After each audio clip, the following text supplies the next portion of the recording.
see such a big crowd here. I'm Councillor George McDermott, and I'll be the moderator this evening. Just like to recognize a few people.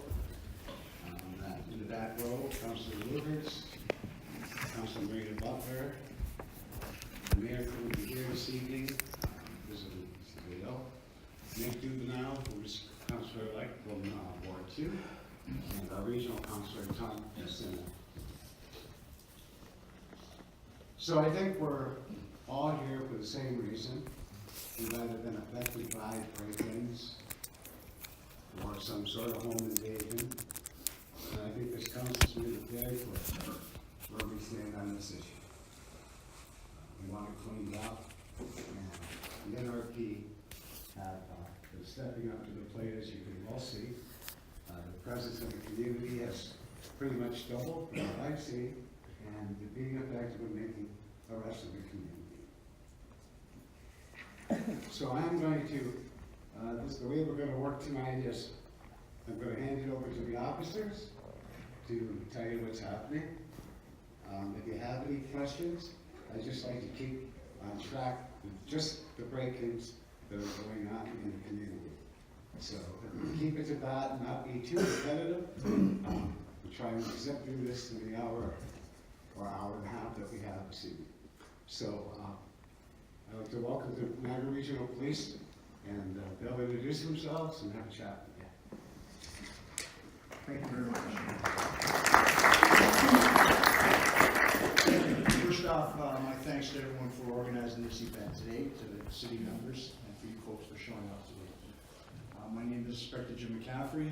I am the person with operational responsibility for the cities of Niagara Falls, Fort Erie, Niagara Lake, and the casinos there. So we come here tonight to share information with you that we can, we share the concerns you have going on in the community here. We recognize the impact that it has on the community. There's nothing more of an impact than having a home broken into. We recognize that.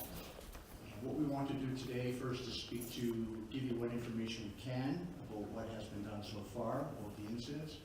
We also want to take some time to give you some input and some suggestions as to how you can protect yourself for future incidents that are going on. And we also want to take some time to answer any questions you might have. So we are only as good as the community allows us to be. We want to work with you.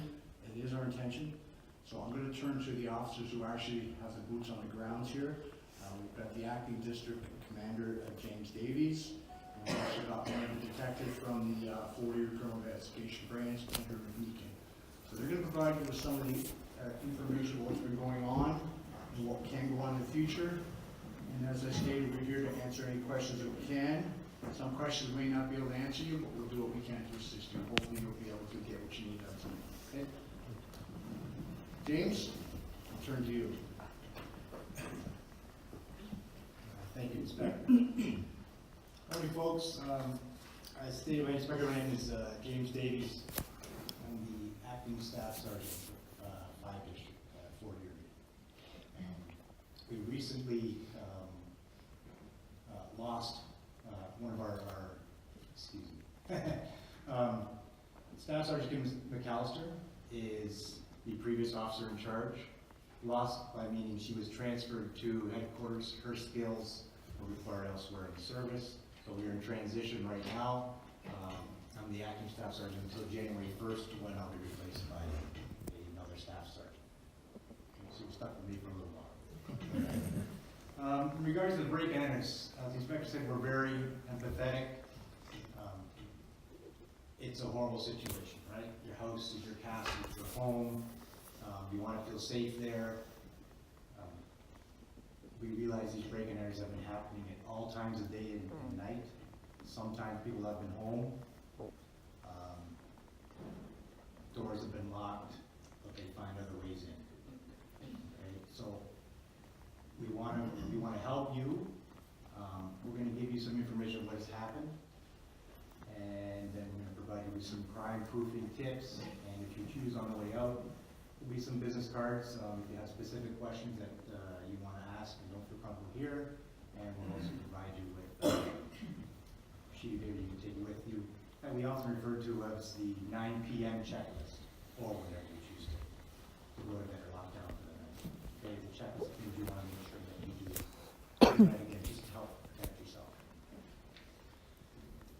Starting basically the first weeks of October until this past week, we've had upwards of between 40 and 50 residential break-in enters. Focusing on the east side, mostly concentrated area just east of the police station, as you're all aware. Okay. Since that time, we have dedicated specific resources to getting hold of the situation. We've made, I believe, 12 arrests. We've laid 8 break-and-enter charges with numerous other criminal charges coming out of this investigation. We made an arrest as recent as yesterday, and as we speak, there's a gentleman in custody. He's being interviewed. He was arrested earlier today. So we are still going at it. As of last week, we've only had the report of 1. All right, fingers crossed. I don't think anybody's naive enough to believe that break-in-enters will cease completely, but we will continue to give as much attention as required so that you all can feel safe in your homes. Okay. Detective McMeekin has been working in Fort Erie 570 for 5 years.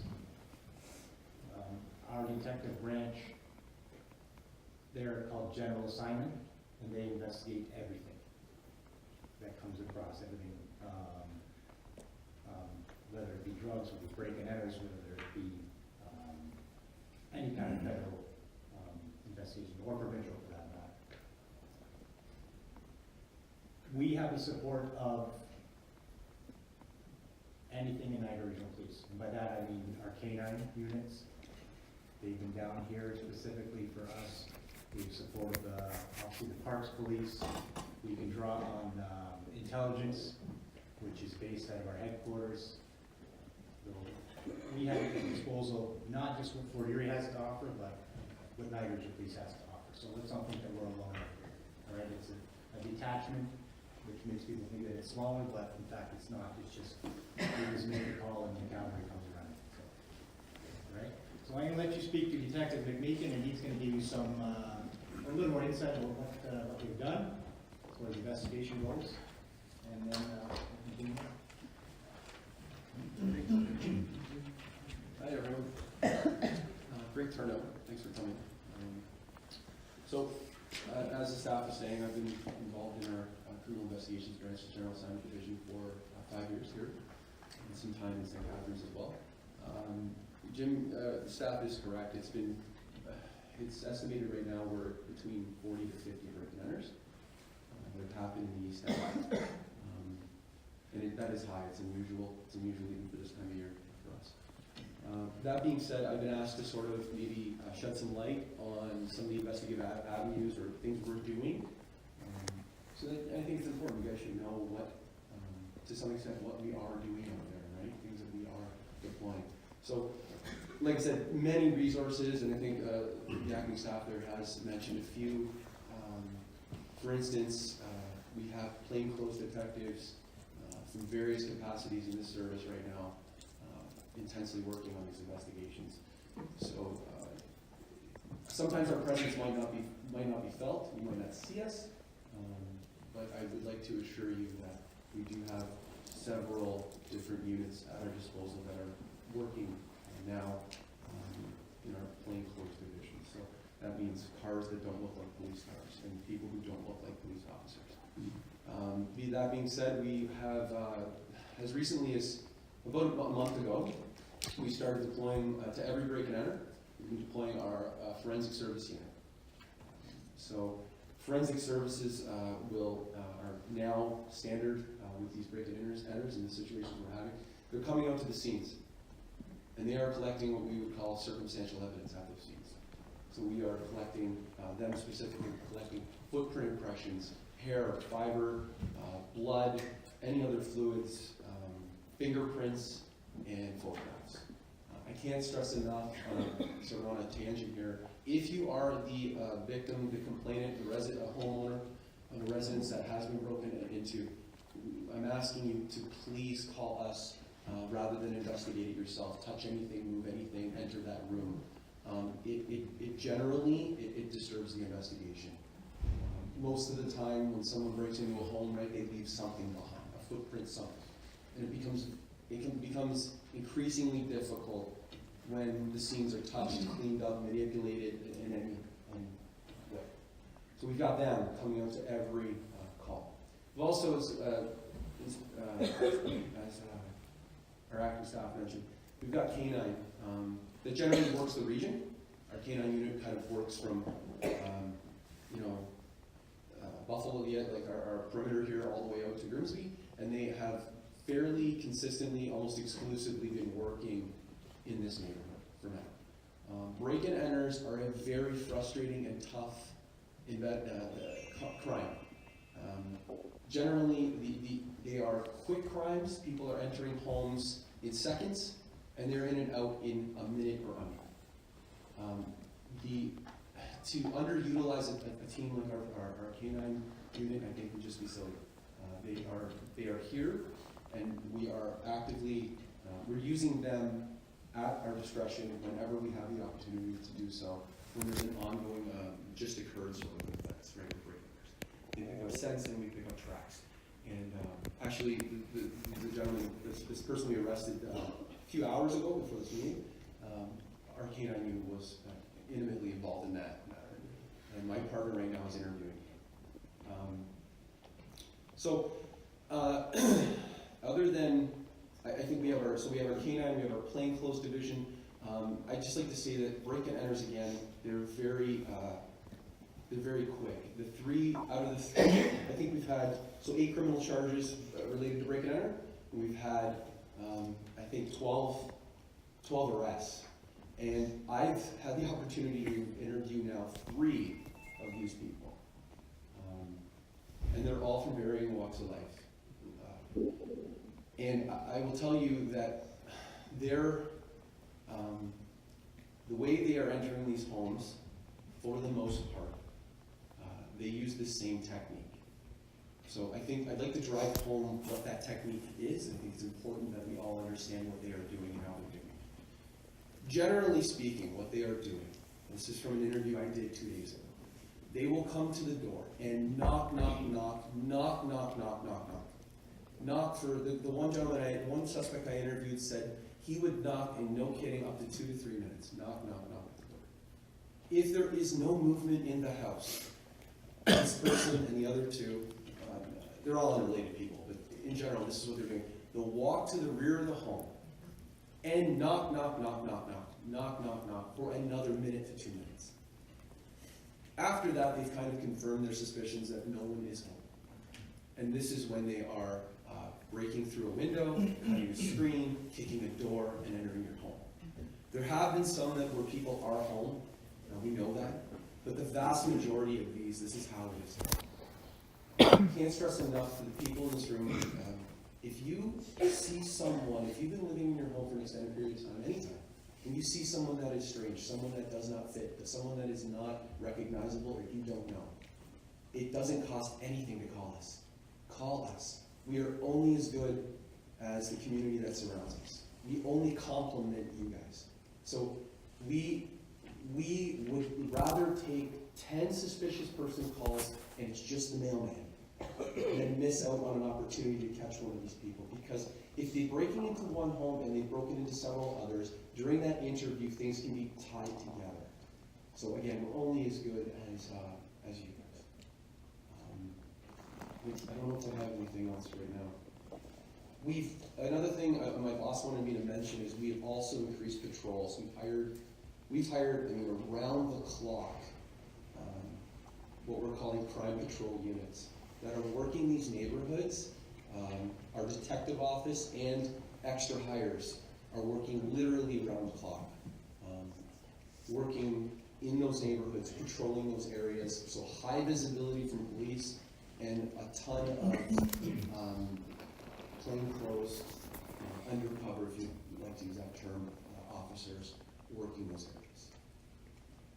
So that's where we are right now. I'd like to also say that I know, as the acting staff said, we are trending down right now. From October to last week, we were somewhere in around the number of 40 to 50. I say somewhere in between because some were attempts only, some are full, many are full-blown beginners, but the attempts only have kind of in there too. So this week, in our office, we have had one report. One is too many, but one is a whole lot better than 40 to 50. So we are happy right now. We're not completely satisfied. We have people out there that we are actively very interested in and continue to pursue and deal with. People that we suspect are involved in this kind of behavior. Again, one is much better right now than 40 to 50.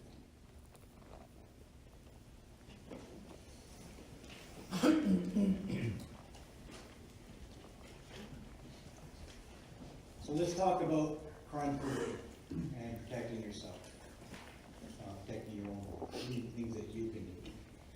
There will be documents provided on the way out. It's a simple checklist. Some of it seems a little far-fetched, or you may not agree with, but these are all things that have been proven to be successful, and or at least, very least, a deterrent. Everybody has a right to feel safe in all that, right? And as I mentioned before, when that's violated, it's crushing, right? You don't even want to leave. Some of these break-in-enters have happened in 20 minutes, right? So what the sheets are going to look like this, all right? Just a bunch of blue boxes. They're provided by our victim services unit, okay? Quick note on them, Victim Services Niagara, they're volunteers that are checked out by the police, so they're good people, and they will help you with anything if you're a victim of crime. Right? They are often involved in incidents such as deaths, right? A very major, right? But they are also used for this kind of a crime where people feel violated, right?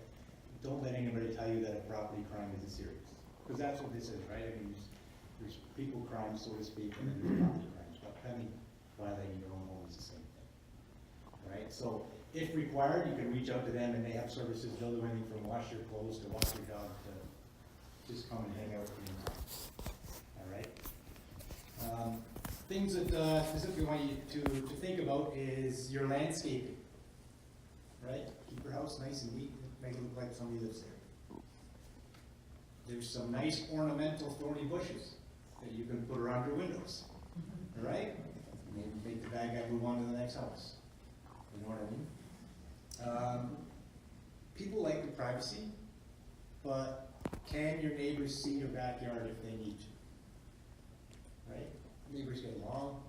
People know each other's habits. I know my neighbor goes to work at about 6:30. He works for the school board, and he's home around 4 o'clock. So if there's anybody poking around his yard, okay, not supposed to be there. So consider consider that. You know, like I said, we like some privacy, but it's good to have some kind of a sight line. Make sure your neighbors know if you're going on vacation. Try not to advertise it on social media. As much as your privacy settings might be what they are, right? You may know somebody who's friends with somebody else, or friends with somebody else, friends with somebody else. Oh look, they're gone away for a week. No problem, thanks very much. Okay? If you do go away, you be for the night, consider timers on your lights. Leave the light on outside. Motion lights. People don't like to have their lights on all night. I don't. I got a motion sensor and a dog. Right? Do you know your neighbors' names? Some people don't. Right? You have communication with them. Please call in suspicious people. If you have a knock on your door, as Detective McMeekin said, answer the door. If you don't want to open it, make sure they know you're home. Have a look at what they look like.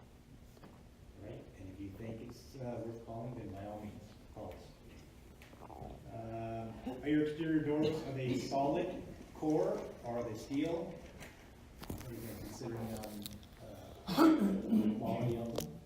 Do you have a deadbolt or just the lock that's in the actual doorknob? If you have a deadbolt, does it go right into the door jamb?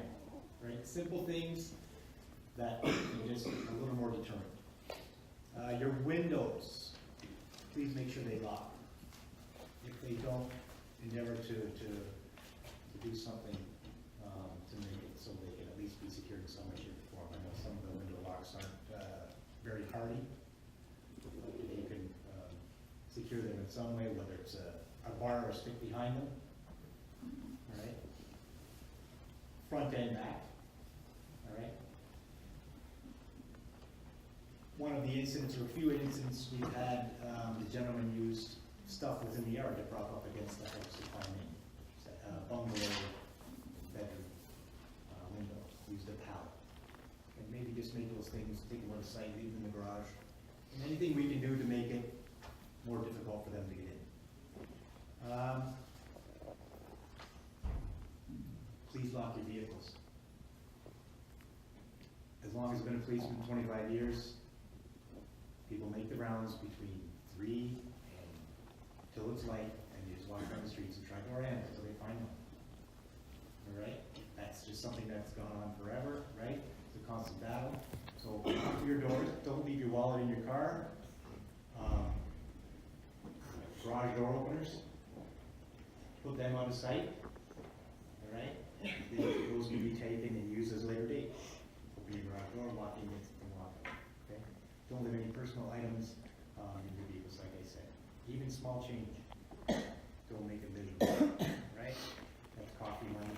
That's enough for, you know, you a few cars at night, just a pocket full of change. All right? Something you might want. Inventory your items, your big items in your home, perhaps serial numbers, just so they can be tracked later. Unfortunately, we haven't covered any property yet from these meetings we have, right? Again, we're working on that. And you inventory your stuff, and we have a better chance of identifying it later. When you're in your home, or when you come home, please put your personal belongings, such as purses, or maybe gym bags, whatever the case, just out of sight. We mentioned that some of these break-ins are happening when people are home. Purse on the kitchen counter, open the kitchen door, grab it out in the house for maybe 10 seconds. But perhaps if that purse was out of sight or something like that, then that may not have happened. Okay. As far as that 9 p.m. Routine I mentioned, that's just a matter of last thing before you go to bed. You pick up your remote for your car, hit the button, you listen for the horn honk, right? You make sure your garage doors are closed, make sure your back doors are closed. Simple things that you get into the routine, and you can teach your children if you have them, even if they're, you know, teenagers. I think they get to that age where they can be home alone, but you know they're still teenagers. You start the routine, and then they get to learn it, and they help protect ourselves.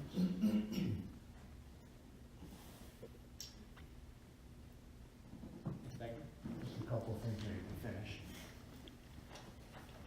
Something to consider as well is Crime Stoppers. They're an excellent resource for us in the community. Unfortunately, we haven't got much help in relation to these break-in enters from Crime Stoppers, but it's a resource you really have to consider. If you don't want to call the police, you can still find Crime Stoppers. They can make us aware of any tips you might see. Facebook. Whatever you see on Facebook isn't necessarily true.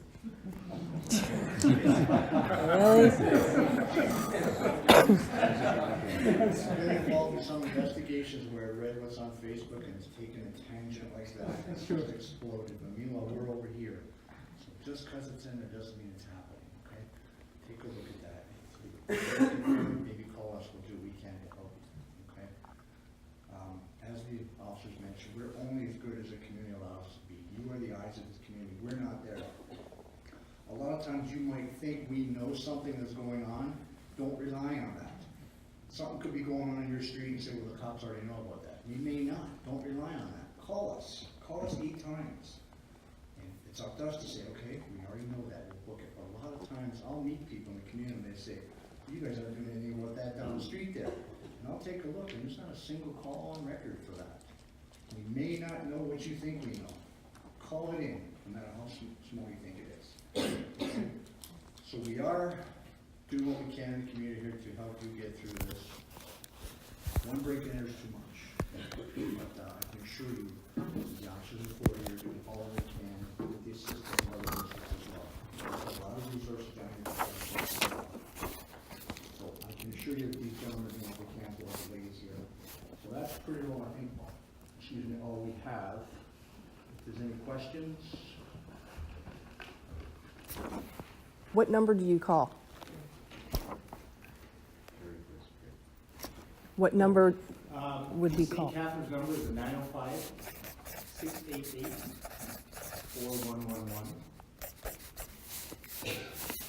So that would be for the local, like we And wouldn't, what happens is, no matter what phone number you use, it puts you to a central switchboard. And then you get options. You wanna call, you wanna, somebody come to your, a police officer come to your home, you wanna report a crime, push this number. so it's not the local dispatch number No, that's, there's only one dispatch for the region, and it's all out of the new headquarters at the Fort County and Stanley. okay. Okay, and they dispatch, well, we couldn't dispatchers obviously, but that's where, the police are dispatched from. Okay. So you'll call there. If you wanna call me perhaps, you could dial, there's a certain number you hit, and then you dial my badge number or my extension. And I get that information, because that's the way it is. Okay, obviously, if you think it's an emergency, 911 all day long. If the dispatcher gives you, says, not an emergency, right? Right, and they'll figure it out. Okay, but if you need to move to 911, if it's not an emergency, you just wanna ask a couple questions, then yeah, please call us and talk to us. You can just ask for the sergeant on duty, you can ask for the 5 District Criminal Investigation Branch, right, you don't have to ask for me specifically, or the detective, but you can specifically, or you can, right?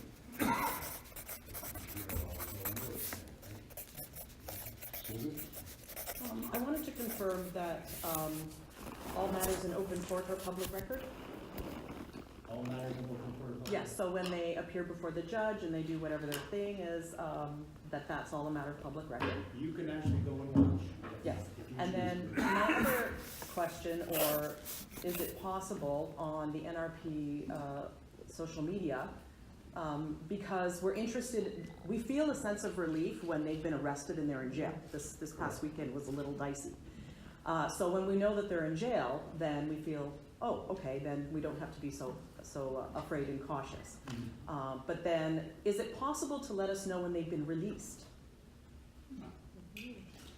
Are they getting bail? Chrysler. The Chrysler situation. The Chrysler situation. Chrysler, our contour. There has been some people arrested more than once. In a short period of time, yes.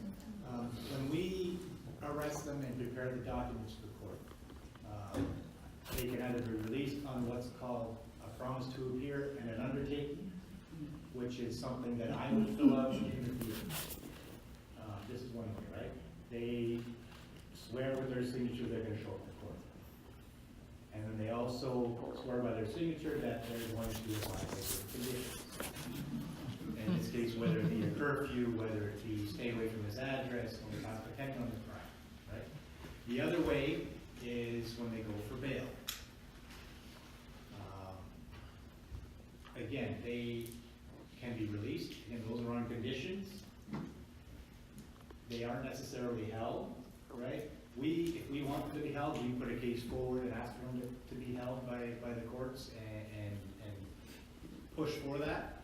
Well, ultimately, it's not up to us. We want to make the public safe.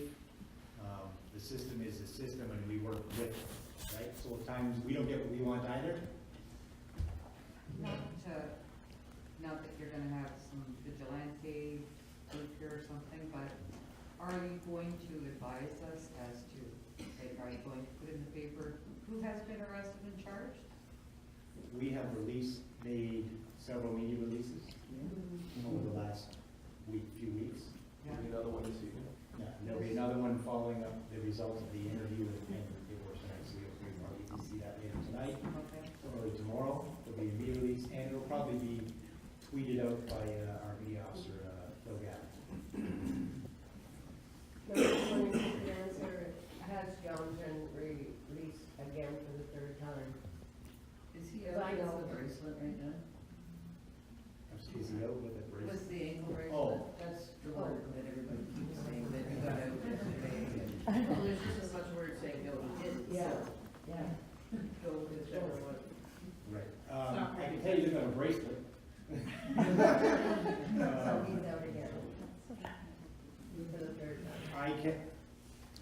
he was at Washboard, correct?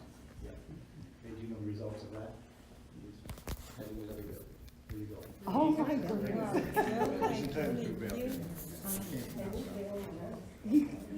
Don't think it's a strange coincidence that you had one break and enter last week while a certain person was locked up? I'm sorry? You Well, said- last week you had one break and enter. During that time frame, a certain resident was locked up. Correct. You don't think that's a bit of a coincidence? Nope. And is that not justification to maybe keep him out of the community? Not necessarily, ma'am, unfortunately, it's not. Yeah. You have to associate them to more than. Okay, we want to get through as many questions as we can, during our time period, so just, go ahead, sir. Excuse me for standing, but I just wanted to, I'd really like to convey a couple of things. One is, like many here, we're victims. And we live on Emmerich Avenue, it probably rings a bell. Not only are we victims, but most of our neighbors are. First thing I wanted to convey was the tremendous admiration and appreciation we have for the police.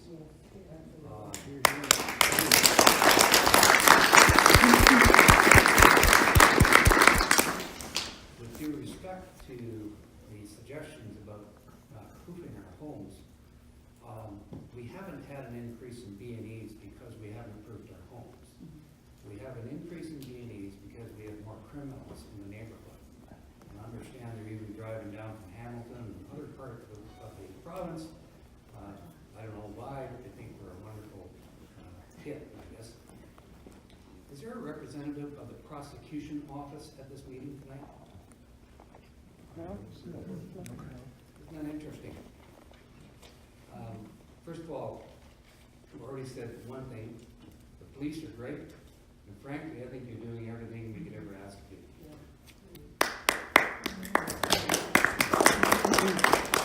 What I hear is that our criminals are walking into court, and it might be the second, the third, the fourth, or the 20th, or the 50th time they've been there, and they're being walked out.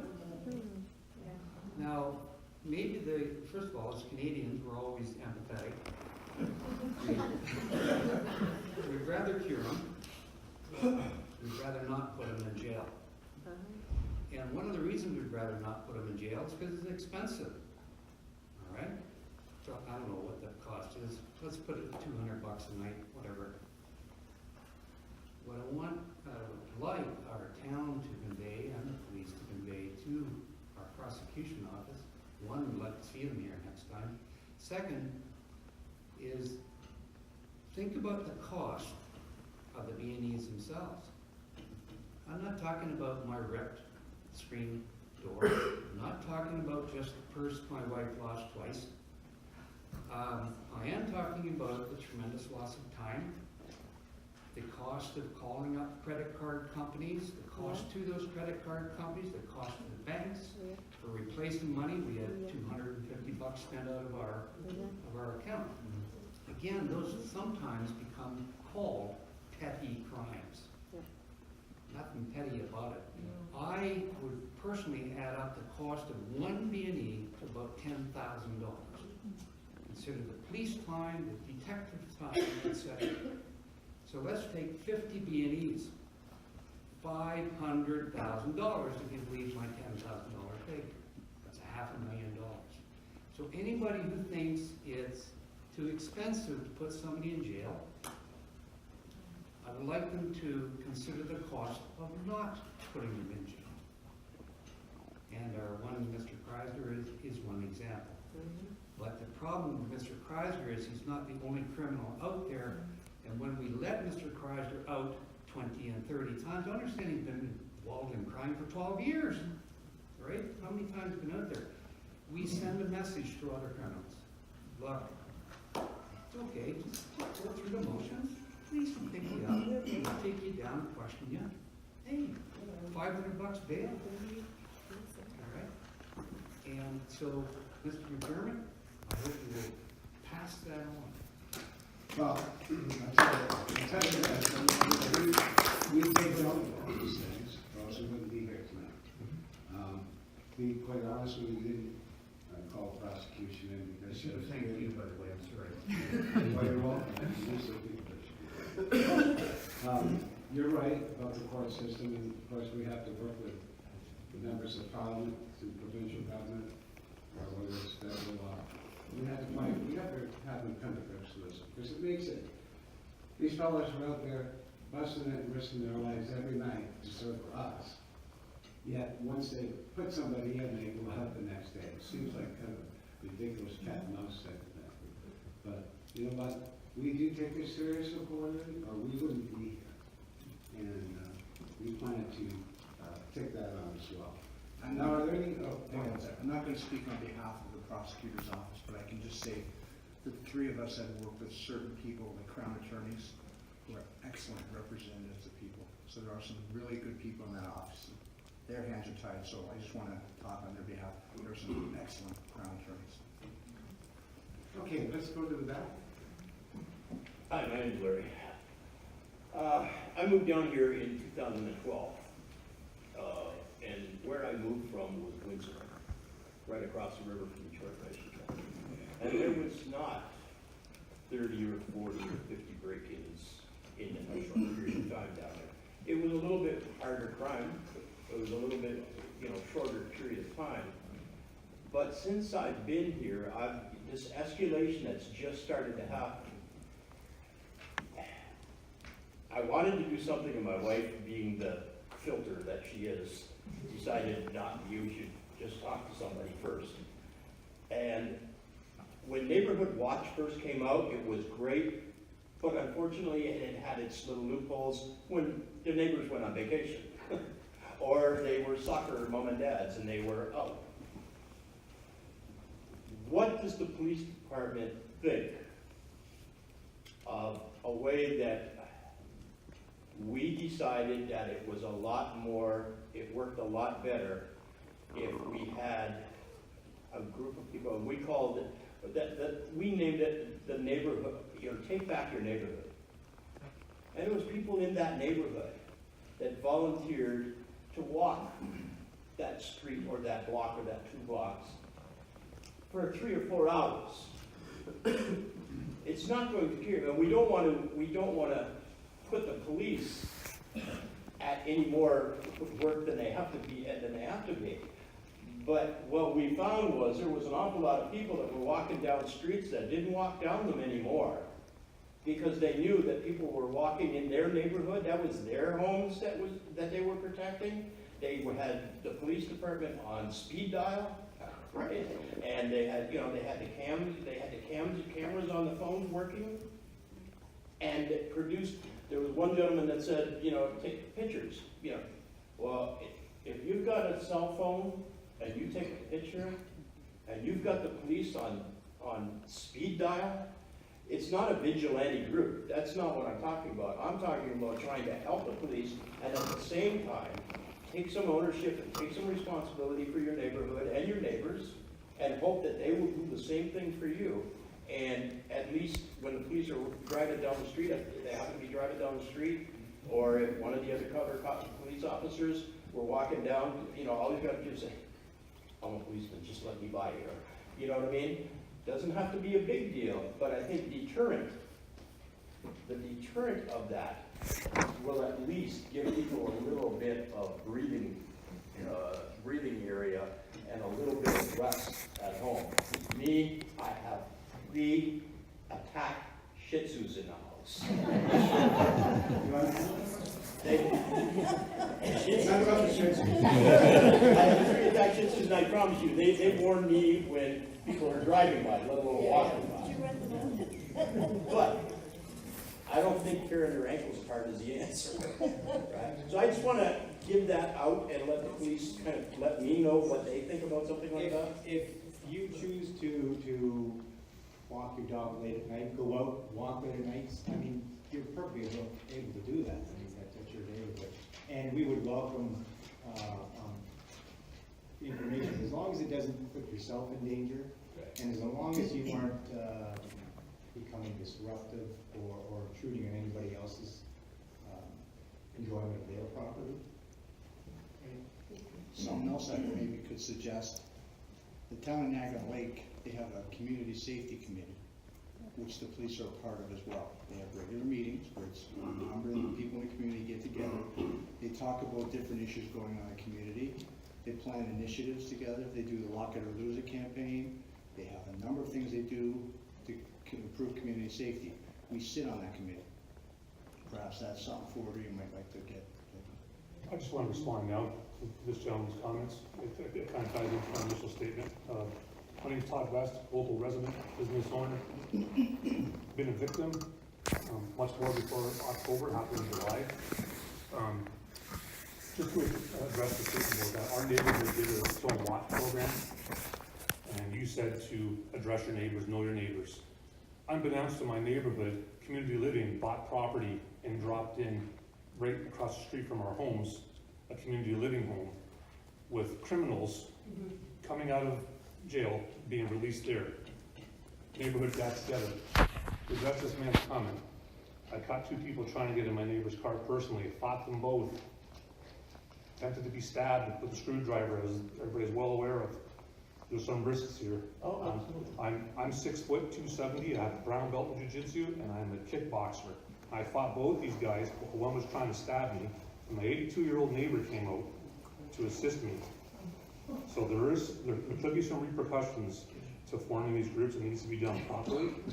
And I just wanted to address that based on this statement because one, our homes were broken into, our vehicles were broken into. The gentleman in question was armed with a screwdriver.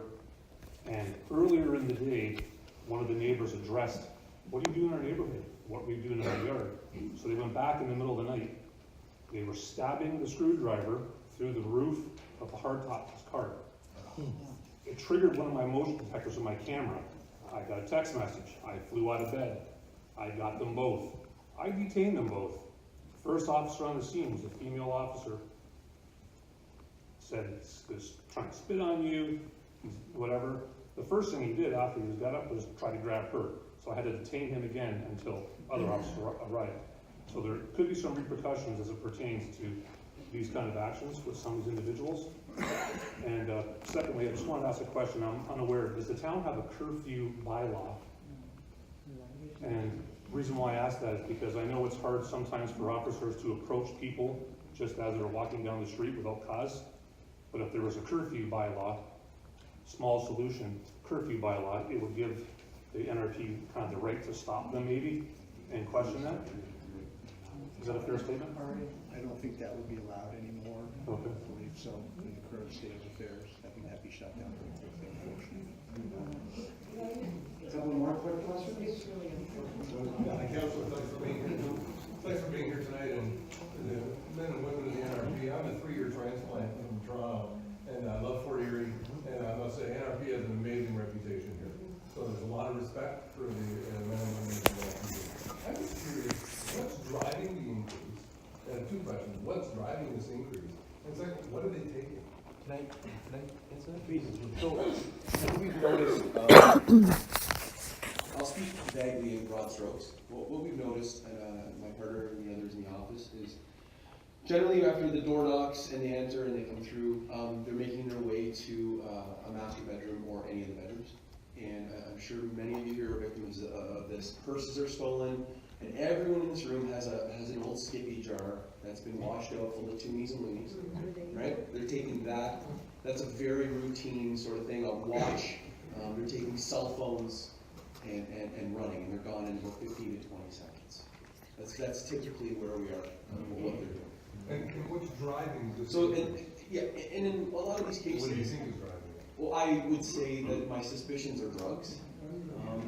We've had an increase in, the suspects, some of the people that we are actively pursuing and watching, we've got sort of a perfect storm going, right? Where there's several people in the neighborhood who are all under our watch, we're dealing with, and they're all using, if our suspicions are that they're using street level drugs. And in my experience, 12 years, street level drugs to fuel those habits, right, come from homes, come from street level crime. So that's kind of where we are. Just to dovetail on the acting staff side, after these things started, my peanut butter jar ended up in another room, full of $300 in tunes. vice versa, not raising at the front. And I know, like this gentleman said, it's not, it's almost like we're putting too much, we're asking you to take on too much responsibility, but I don't have those things on I don't have my watch, my 5 or 6 dress watches sitting on my dresser. They're somewhere else. Because these people, I'm telling you, it is incredible. I'm in awe of how fast they hit a door or a window. And in the amount of time, they could, by the time you get to your vehicle, right, from here to there, they're long gone. So it's very quick. So make it harder. Okay, so we'll here, and then you're next, all right? Just so everybody has perspective, I'm a retired police officer myself, and I've been sick in bed for a month now, but it was so important to come tonight for everybody to realize what you can do. I actually have 2 large dogs at my house, and my husband took the dogs out, but our house was being watched from the park. And sure enough, my doorbell rang. And I went to the door, and he didn't expect me to come to the door. And I was able to identify him and gave the police his name. They knew exactly who he was. And he's one of the people that they've been getting. We have had the cap of our truck tried to be stolen off. We've had magnolia trees dug out of the ground. Okay. Our neighbor's been broken into. Our neighbor next door to them had their other vehicle broken into and a computer stolen. We have 3 people on our street though that are living with cancer. And we also have 3 people over 90. And it's those people that I'm worried about protecting because they're really vulnerable. I know every single neighbor on my street. I know everybody by name. I have all of their phone numbers. And we phone each other if we think we hear something out there. And it's just really important to make sure that you do that because if you don't do that, it's not going to help them. And just last night, they went through my Jeep. Okay? So they came at my house, I say 8 times. And I'm a police officer. We're still getting 2 or 3 of those a day. People using the parking lot. My car was lost, and with my husband's truck, it was over $5,000 damage. Them trying to pop the cap off the truck. So, these guys are doing a great job, and as far as with them keeping people in custody, bail hearings and people keeping in custody is extremely, extremely hard. And they do everything that they can. It's not a matter of how much it costs to keep them in jail. It's a matter of getting them there. They have to get the evidence. So you've got to give them the evidence to do it.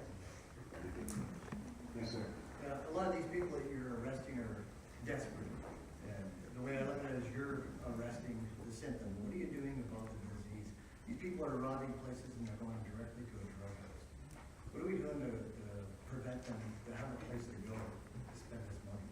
So, as I mentioned, our detective officer for Erie, they're responsible for all crimes, including drugs. All right, so that is something that I think has been and will be a problem forever. We are constantly getting arrested for drugs. If it's something that needs support from a bigger district, we call Inspector McCaffrey. Hey boss, we need some help, we need more resources, no problem, they come down. So whether it's their detective office, whether it's our guns, gangs, and grows unit, or their street crime unit. The resources are there. It's a long process, and I know it's frustrating. Can I clarify? You're arresting the user. I'm asking, what are you doing about the Again, that's an ongoing thing that's always happening. They're continuing to be arrested for that kind of thing. I can't tell you that it's ever going to end. We're definitely not seeing reporting on that. Well, Is there any relationship? I'm sorry. Mr. Steckman? We're contemplating putting a surveillance system in. Before we go to that extent, 2 questions. One,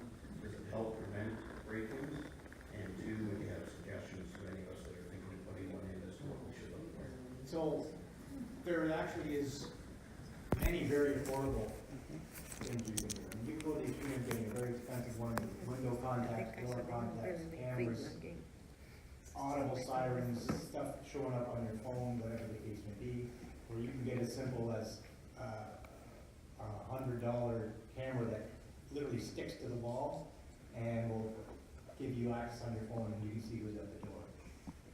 All we ask is whatever you have, great. Make sure that you know how to use it, you can access it, and that if we need to see it, we can get it. Right? A lot of places, even businesses, they'll have security systems, but nobody knows how to use it. Right? And that's just a matter of, okay, well, yeah, well, the owner knows how, but they're out of town, it'll take a few days. So, Did the presence of the cameras help prevent break-ins? as anything else would, right? Yeah, if we can get a positive ID on somebody, yeah, okay, we know it's that person, okay, and that person may have been identified in 3 or 4 others. Okay? Okay, so is there anybody that hasn't asked a question yet? Is there any certain time break-ins happen? Is it during the day? Is it after work? Is it in the late evening? Is there a particular time? No, it's been quite, that's one of the frustrating angles here. It's quite sporadic. I can think of several that were morning B&Es. I can think of many that were midday, afternoon. And yeah, we're still having some that are happening, through the night while people are sleeping in their home, right? That is still happening. Thank you. What would you say to people who are actually considering using a weapon when somebody's trying to get in? I would be very, very cautious about that. It's not me. I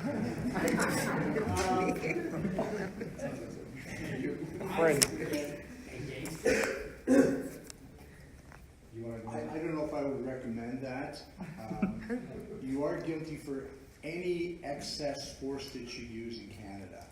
Okay, I recognize people have the right to defend themselves, but the last thing we want to do is be arresting someone who uses excessive force. It's different than it is in the States. What the courts will do is look at what type of force you use. Was it reasonable under the circumstances?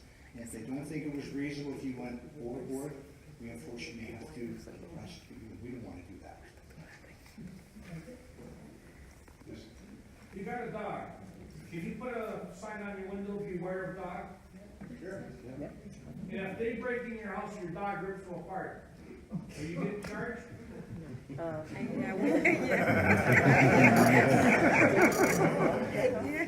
What we would do is we would look at, I can't give you a blanket answer. The courts would look at the total circumstances as to what happened. And if it was justifiable under the circumstances, likely not.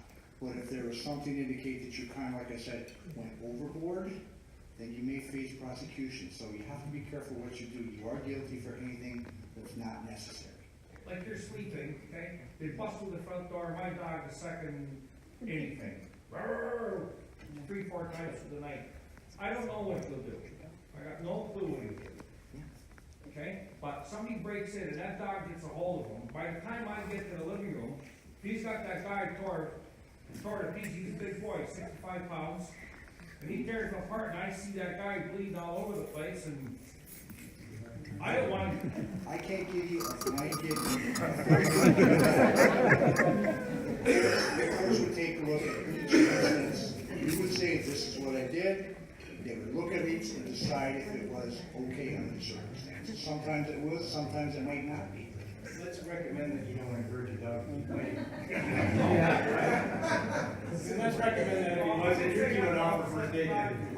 But I did put a sign, beware of dogs. Yes. When you first mentioned that there was 40 to 50 break-ins, I think everybody in this room kind of, whoa, we didn't realize it was that many. Was it maybe going forward, 2020 is, maybe letting the town know that this kind of a rash of break-ins is happening, so that maybe we can be a little bit more vigilant in knowing that, okay, this is happening. Maybe we should, be more aware of our surroundings, our neighbors, whatever. Everybody, I think, in this room shook their head when you said 40 to 50 break-ins. Yeah. I didn't realize it was that many. I thought it was just a few. Break-ins happen all the time, right? All the time. There are unfortunately something that we're always battling. When there's a rash like this, yeah, we can be more diligent in putting, making sure that there is media releases put out, whether it's, again, tweets, Facebook, our website, whatever the case may be. We can definitely push for that. Okay, so we can go here, and then we'll be next, okay? This wasn't what I had there before, but maybe a little further on what you said. Because you see one has been arrested and, you know, maybe it's his third time, it's not necessarily always just the one person doing it all. Like, there's, you know, you said you've arrested how many, and with, you know, trying to do what you can do till the police get there.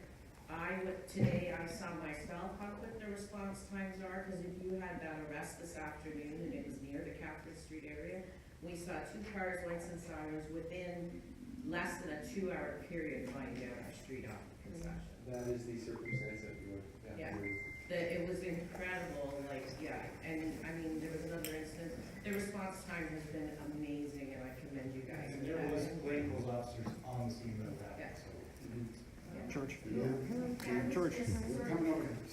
I was sort of wondering, you know, if somebody broke in, and I'm alone in the house, I feel I have the right to defend myself.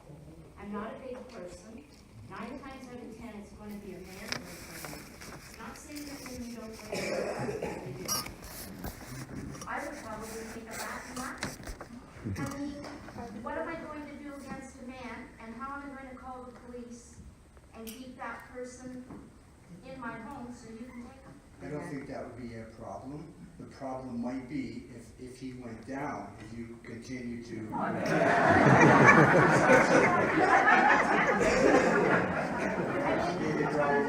all honesty, you'd probably grab that, you'd probably be stronger than me and probably whack me. So what I would suggest is that everybody has the safety first, right? Okay, so if this happens, right, keep your cell phone in your pocket all the time. I don't keep a cell phone, I don't use one like that. Whether you have, then maybe make a phone available. Always with me wherever I Check in go. your back pocket, so if something happens, 911, and you can put the phone down. Or if 911 rings from residents, we know the address. Oh, I know you do. And we come running. If it's a cell phone, I mean, we can't be as sure, so if you call from a cell phone, So know your landlines address. are actually better. I'm sorry? Landlines are actually better Yes, than a cell it phone. depends, right? I mean, it's your preference. Again, you can just dial 911 and say 1, 2, 3, 40 drive, get here yesterday, Does right? Friday's instance show that if they are catching you, they are getting out, not staying behind? Like when she walked in and he just tried bailing out of the house, right? When the homeowner walked in. Or if they find you in the home, are they not, they're gonna more time to try to get out than try to battle you for whatever they're trying to steal. So just to speak to your scenario, I would say that highly unlikely if they're not just, in our instances, what we've been investigating, they're not, home invasions, right? There's a different, people like to throw that term around, home invasion, break and enter. They're different. We're talking about, targeting a home and knocking excessively. So you'd be sharp to that and come to the door, and who is it, through the door, or look through a window or people. That guy's not right. I'm calling 911 right now because I'm scared. I never answer my door to anyone I don't know. Right, but here's the issue, is if you say, well, I'm not gonna answer, and you walk away and you sit down in a corner, whatever it is, and he doesn't think that anyone's home, then the scenario can change. Make yourself known. If the doorbell rings and it's some suspect, like weird, stranger, you know what weird people look like? You know what people who don't belong on your doorstep look like? You do know, right? You know what somebody looks like? That's not right. If you feel that feeling, it's not right, call the police. That's it. Okay, we'll go to this side, we have our 1, 2, 3. Are there any indications that it's organized?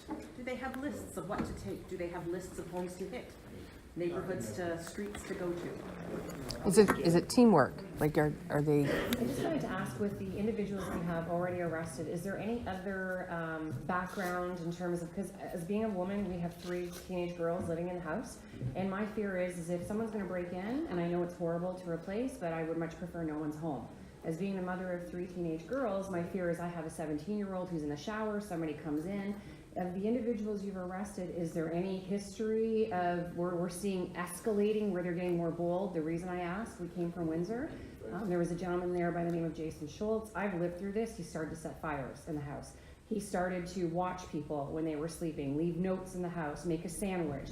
And if you talk about being victimized and scared to death, been there, done that. So my fear is, you want to break in and take something, no one's home. I don't want to be a victim of it, but my fear is escalation. Are you seeing any of those patterns where they're getting more bold and it's escalating? So the people that we're talking about in the last 2 months, and specifically the last 12 people who've been arrested, yeah. Myself and the other 3 detectives, and the detective sergeant in our office, quite intimately involved. We have a lot of knowledge of these people. Right. There has been no escalation. There's been no home invasion style break and enter, where they're coming in and targeting and hurting someone. There's been no violence. Typically in property leave. So at this point, it's not our main concern right now. There has been no violence.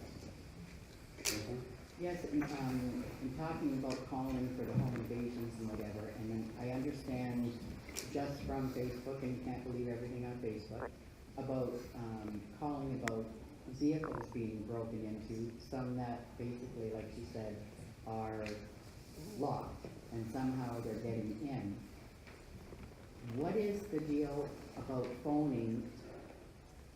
Do you still call that number? Because a neighbor of mine just had 2 vehicles broken into. He called and they said, get on the Mega website and do a crime report. Well, that's just, it'll never get done. Online reporting is something that is happening in the police industry, so to speak. If you insist on seeing a police officer, just say, no, I want a police officer to my house, and we'll come. Right. We need to talk to you a little bit, because the people who are on the phone, they have to triage, so to speak, but sometimes the information they get, it sounds like an outfit that it's not, and this is a hard term to say, not serious, because it's all serious. It's just, you know, when you talk about murder, rape, and somebody's car broken into, you know, they have to triage. So sometimes they might not get the right info, but they can get a police officer say, no, I don't like a police officer from my house. Is there more break-ins with the vehicles you find lately, or Nothing more. Nothing more. Nothing more, no, it's a trending thing, right? That's more of a summertime thing, right? Warmer out. So you would still make a report, you can still ask to talk to them? Yeah, you can always demand a seat. You can always demand a help. Thank you. John? Mine's pretty simple. Assuming you don't sleep through your break-in like I did last time, I have a pretty good idea where I stand if you're in my house. And it's not going to excess the law, but you sure as hell have no business in my house. Now, what I want to know is what's the actual status when I'm seeing the dirtbag in my backyard who got there by going over fences because there's no other access to the yard. Yeah, I'm calling you, which I'm supposed to do. What's my status if I decide to help persuade him to hang around to talk to you? Same situation. If I am standing out there and he's in the yard, can I kind of try to say maybe, like, I don't care if he runs for the fence, if he makes it over, good for him. It's the same as the inspector already stated, right? I mean, your house, I mean, that includes your Well, I'm in the yard, because in the Your house, yard, that includes you your haven't yard, run any so real it's your use property, me yet, correct? but, yeah. Once again, you're putting a lot out there, right? To try and detain this person or whatever, however you choose to say. Well, I'm thinking like, in order to leave, you have to go back over the fence. And one of the things is, well, if I got you by the leg, you might not make over the fence while we wait for whoever got called. Hopefully I can dial 911. Again, that's it's your just, it's a responsibility weird at thing. the level. And you don't know what this person is capable of, or what they have, or how desperate they are. That may turn around to you getting seriously hurt. So you know I what? can tell you they're desperate, right? They're stealing pocket change and frozen dinners out of the fridge. No, I would say, For real. description, phone us. This is Yeah, pretty it's much- just, I just was To mostly, answer your if you're question, though, still in the yard, I don't know what your real status is. Owner operator, so the owner of the property. Anyone doing something on or in relation to the property, like the backyard, you're within your right, but again, like, they're desperate people, And there's a reason that we show up to work every day with bulletproof vests and a bunch of gear and guns and stuff. And you're out there in your pajamas or your blue jeans dealing with. I'm just saying, I'm not trying to make light of it. I'm saying these people are game. They can be. They're desperate. They're stealing, like you said, frozen meat and pocket Yeah, change. I'm So, very much trying to go it's the just other a- way, right, but I so- shouldn't, but I also know as soon Not to as I say call you you shouldn't, and but they're you gone, and I gotta don't know be where they're careful. going. You should know what. Okay. That's what happened. Is there one section of town that's being targeted more so than the other? Sorry, I didn't hear that. Is there one section of the community that's being targeted more so than the others? This recent rash, if you will, have been east of the station, north of Garrison, so to speak. But like I said, unfortunately, there's something about all the time, and they are happening throughout the region, throughout the world all the time. But yeah, these ones have been concentrated in specific areas. Yes, ma'am. Hi. I got a break-in on August 13, and he stole my purse and my jewelry. And now I'm really afraid because I working from 3 to 11, and I had a 17-year-old son at home alone. So sometimes, teenagers, they sit down, listen to music, or go in the computer. They don't pay attention what is going on. So I be afraid, at work. I know what is going on in my house. Also, last night in Catherine Street, I saw a truck and a guy with a black hoodie, walking between Douglas and Catherine Street. I was just looking around the window, and he just disappeared to the Viña Street, close That's to a the perfect building. example. Yeah. Your phone example. I saw this truck. The police was You there got the too. license plate, you got license plate, but this is what the gentleman looked like. We'll zip over and see if we can find him.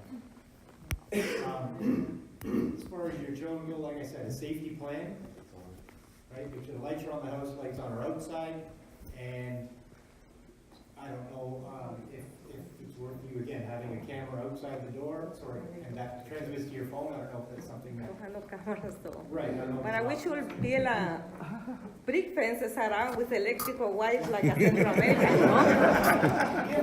Oh, yeah. One last question? A question? Two comments on previous comments. One is, 3 of the incidents on our street have occurred with people unloading their cars. So they come home from shopping, they're carrying the bags into the house, they turn around with the guy pilfering their car. Okay. All right? That's on my wife Foster's first. Yep. All right? Second is, the fellow who broke into our house used a 2-inch utility knife to rip through our screen. I'm very glad that our 2 dogs slept through the incident because, frankly, I could have had either a dead dog or a very, very badly injured one. So I'm saying, dogs, guys, don't buy a dog just for that. They're as vulnerable and as in much danger as we are. Those offenses you're talking about too, stealing from the vehicle, unloading groceries, dealing with a child. In one instance, the homeowner of the dog walked away, and she went after the dog, and somebody stole some stuff out of the car. More of a crime of opportunity, right? Where was that your call? Yeah, I mean, I've been through many of them, almost all. Yeah, Right? that was me. Yeah, right. Crimes of opportunity, right? Oh, she just walked away from the vehicle. I'm walking by. And he was on a bike. Yeah, he was on a bicycle, right? I just wondered, these criminals on foot, are they in vehicles, or do you know any of that? They have been on foot for the most part. Reported a few on bikes, but for the most part on foot. Yep, on foot, repeatedly knocking, or you answer the door and they say, "You see my friend Jimmy? I'm looking for my brother-in-law. He lives here, right?" And you go, "What? No, sorry, wrong house." And you don't call us, and we don't know. That's what they're doing. Those are the 2 sort of styles of if they get confronted at the Will door. they leave when you say, no one is here? Yeah, most of we haven't seen it. They know that you're in their house. Again, it's more, they're looking for confrontation, right, at this point, right? But we don't want to, because he said they're desperate, so we don't want to. Okay, is there anybody else?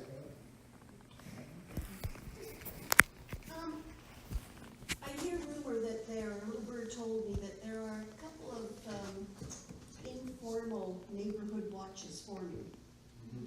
Any possibility of doing a formalized neighborhood watch? I think that the inspector's supposed to at least with a community safety thing that happens in Niagara Lake. It works well in Niagara Lake, I mean, if you wanna get a Well, hold of them. I mean, I've lived here, almost 3 years.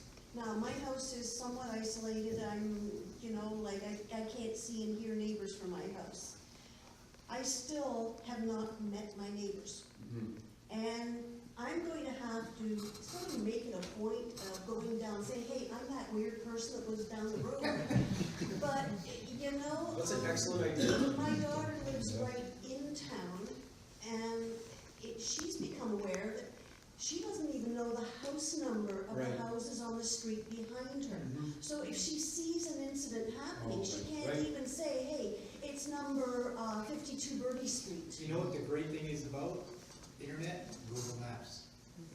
Our dispatchers, I live at 123 Birdie, 123 Birdie, right? They can tell, and they have a great way of Well, that's telling great us. if it's not an incident happening at that time. I mean, we're more concerned with 911, and I'm sorry, I've come across some really brain dead 911 operators. I've had an issue where, I mean, literally, I had a major car accident, 2 kilometers from the police station. I told them specifically the address.